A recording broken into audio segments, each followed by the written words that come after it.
झनक के लिए अनिरुद्ध ने कर दिया अपने परिवार पर हल्ला बोल। झनक के लिए फिर लिया अनिरुद्ध ने स्टैंड, करार दी है अर्शी की बोलती बंद। जी हाँ दोस्तों, हम बात कर रहे हैं स्टार प्लस के शो झनक की। दोस्तों आगे बढ़ने से पहले आप इस चैनल पर नए हैं तो इसे सब्सक्राइब कर दीजिए, साथ ही बेल आइकन दबाना ना भूले। वीडियो अच्छा लगे तो इसे लाइक जरूर कीजिएगा। चलिए आगे बढ़ते हैं। तो दोस्तों झनक में जल्द आप देखने वाले हैं कि सब लोग जो है यहाँ पर झनक पर भड़कते हुए नजर आ रहे हैं, क्योंकि अब वो झनक को इस घर से निकालना चाहते हैं। अर्शी भी दिन रात जो है अनिरुद्ध से लड़ती रहती है और कहती है कि इस झनक को तुम इस घर से निकालते क्यों नहीं हो। क्या तुम्हें दिखाई नहीं दे रहा कि झनक की वजह से हम दोनों के बीच में कितनी लड़ाई होती रहती है। ये इस घर से जाती क्यों नहीं है। आज मेरे पास मेरा बच्चा नहीं है ना, तो सिर्फ और सिर्फ इस झनक के कारण। अगर उसने टाइमली सबको इन्फॉर्म कर दिया होता तो आज बच्चा मेरे हाथ में होता। पर वो तो कभी चाहती ही नहीं थी ना कि मैं कभी खुश रहूं, तुम्हारे साथ खुश रहूं। झनक की ये माइंडसेट था ये तो मुझे पता ही है, लेकिन तुम भी कहीं ना कहीं उसी की तरह सोच रहे हो। अर्शी यहाँ कहती है कि तुम भी नहीं चाहते थे कि ये बच्चा रहे, क्योंकि ये बच्चा अगर रहता ना तो तुम्हें मेरे साथ खुशी खुशी रहना पड़ता और तुम्हें झनक से नाता तोड़ना पड़ता। तभी तो देखो मेरे बच्चे के चले जाने के बाद सब लोग कितना ज़्यादा अफेक्ट हुए हैं, मुझे भी कितना अफेक्ट हुआ, मैं कितनी स्ट्रेस में हूँ, परेशान में हूँ। लेकिन तुम्हारे चेहरे पर एक भी स्ट्रेस नहीं है। तुम्हारा बच्चा इस दुनिया में नहीं रहा, तुम्हें कोई फर्क ही नहीं पड़ रहा, कोई मतलब ही नहीं है तुम्हें। और दूसरी चीज ये कि अगर झनक कह रही है कि बच्चा इस दुनिया में जिंदा है, किसी और के पास है, तो तुम ढूंढने क्यों नहीं गए। तुम्हें जाना चाहिए था ढूंढने के लिए, जाओ ढूंढ कर लाओ। लेकिन नहीं, तुम्हें तो कोई मतलब नहीं है बच्चा रहे या ना रहे। तुम बस ये चाहते हो कि मैं हमेशा ऐसे ही दुखी रहूं और तुम्हें झनक के साथ टाइम बिताने का मौका मिल जाए। और झनक को ही देख लो, सेल्फ रिस्पेक्ट नाम की चीज नहीं है उसमें। कितने दिन तक हमारे घर में पड़ी रहेगी, हमारे घर का खाना खाती है, हमारे टुकड़ों पे पल रही है। उसे नौकरानी बन के रहना पसंद है, लेकिन अपना करियर नहीं बनाना चाहती है। अब ये भी देखेंगे कि इस तरीके की बातें करके यहाँ पे जब अर्शी बोलती है अनिरुद्ध के सामने, अनिरुद्ध को गुस्सा आ रहा होता है कि झनक के बारे में अर्शी आखिर ऐसा क्यों बोल रही है।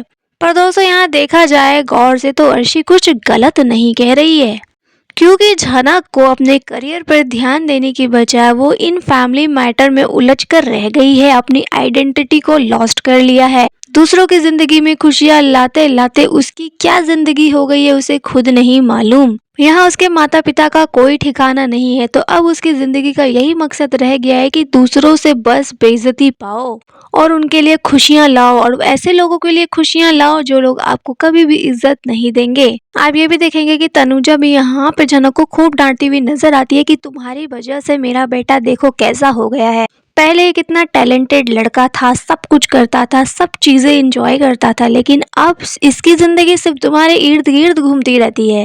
तुम्हारे अलावा ना ये कुछ सोचता है ना कुछ सोचना चाहता है। देखो ना, इसका बच्चा चला गया लेकिन इसको कोई फर्क ही नहीं पड़ता, बस तुम्हारे आगे पीछे डोलता रहेगा, घूमता रहेगा। और तुम्हें कहती हूँ यहाँ से चली जाओ, लेकिन जाओगी नहीं। तुम ही बताओ क्यों नहीं जा रही हो तुम इस घर से। छोटा की शादी हो गई है ना, तो अब चली जाओ। बच्चा भी नहीं रहना तो अब चली जाओ, तुम्हारी कोई जरूरत नहीं है यहाँ में। आप देखेंगे झनक यहाँ कहती है कि मैं ऐसे कैसे चली जाऊँ, मैं जब तक अर्शी दीदी का बच्चा वापस नहीं लाऊंगी। मैं जानती हूँ वो बच्चा जिंदा है, आप लोगों को मुझ पे विश्वास हो या ना हो, लेकिन मैं उस बच्चे को लेकर आऊंगी। अब जब तक मैं अर्शी दीदी का बच्चा लाकर उनके गोद में ना दे दूं, तब तक मैं इस घर से नहीं जाने वाली। अब दोस्तों यहाँ झनक का एक नया कमिटमेंट स्टार्ट हो गया है। पहले झनक कहती थी कि जब तक छोटौन की शादी ही नहीं होगी मैं नहीं जाऊंगी। उसके बाद वो कहती थी कि जब अर्शी दीदी का बच्चा नहीं हो जाएगा तब तक नहीं जाऊंगी। अब यहाँ उसका नया कमिटमेंट ये है कि जब तक वो अर्शी दीदी के बच्चे को ढूंढ नहीं लेती तब तक वो यहाँ से नहीं जाएगी। और अर्शी और बाकी के घर वाले झनक पर ये इल्जाम लगाते हैं कि झनक ना कोई बहाना एक्सक्यूज ढूंढ ही लेती है इस घर में रहने का। वो इस घर से कभी भी नहीं जाना चाहती और कभी भी नहीं जाएगी। वो जब तक इस घर में रहेगी तब तक लड़ाई झगड़ा ऐसा माहौल बनता ही रहेगा। आखिर तुम ही बताओ कि जिस इंसान की बेइज्जती किसी घर में हो, आप सबको भी यही लगता है ना कि हम झनक की बहुत इंसल्ट करते हैं, उस पर बेवजह चिल्लाते हैं। तो झनक यहाँ क्यों रह रही है? जब यहाँ के लोग उसे पसंद नहीं करते हैं, जनों को खुद यहाँ नहीं रहना है, तो यहाँ से जाती क्यों नहीं है? दोस्तों यहाँ पे जो अर्शी और तनुजा ये सारी बातें करती हैं, आपको इससे कितने सहमत हैं? क्योंकि अगर गौर से देखा जाए इस चीज को तो वो बिल्कुल ठीक ही कह रही हैं। झनक जो यहाँ से जाना ही नहीं चाहती है, वो क्यों हमेशा एक ना एक बहाना ढूंढ लेती है इस घर में रहने का। और इन सब का गुस्सा वो अनिरुद्ध पे उतारती हुई नजर आती है। ये घर वाले झनक पर गुस्सा करते हैं और झनक जो अपना भरा हुआ पूरा गुस्सा अनिरुद्ध पर निकाल देती है। अनिरुद्ध यहाँ झनक के साथ टाइम बिताना चाहता है, उससे बात करता है, उसका हालचाल पूछता है, जो कि इस घर में कोई भी झनक से नहीं पूछा। लेकिन झनक यहाँ पे अपने अलग ही एटीट्यूड लेवल पे होती है, अनिरुद्ध पर भड़कती हुई नजर आती है और उसे यह दिखावा करती है कि आपको मेरा ख्याल रखने की कोई जरूरत नहीं है, मैं अपने लिए सफिशिएंट हूँ, आप अपनी बीवी का ख्याल रखिए। मतलब दोस्तों, जो जवाब यहाँ पे झनक अर्शी को नहीं दे सकती है वो अनिरुद्ध को दे देती है, क्योंकि वो जानती है ना कि अनिरुद्ध उसकी सारी बातें सुन लेगा।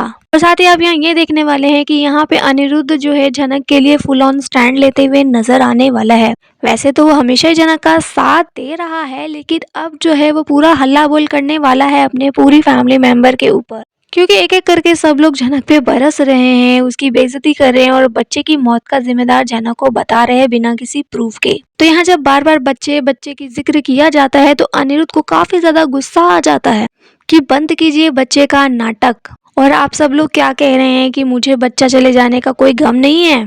अरे मुझे कितना गम है और क्या है ये आप लोगों को मैं क्यों दिखाऊं? और दूसरी चीज ये कि ये बच्चा मैं चाहता ही नहीं था, मेरे लिए अनएक्सपेक्टेड था। इस बच्चे के लिए जरूर अर्शी ने कोई जबरदस्ती की होगी, वरना बात करी जाए मेरी तो मैं बिल्कुल भी रेडी नहीं था, मेरे लिए भी ये शॉकिंग था। हाँ, बच्चा इस दुनिया में नहीं रहा, मुझे दुख है, लेकिन ये नहीं इसका मतलब कि आप इसका पूरा इल्जाम झनक पे लगा देंगे।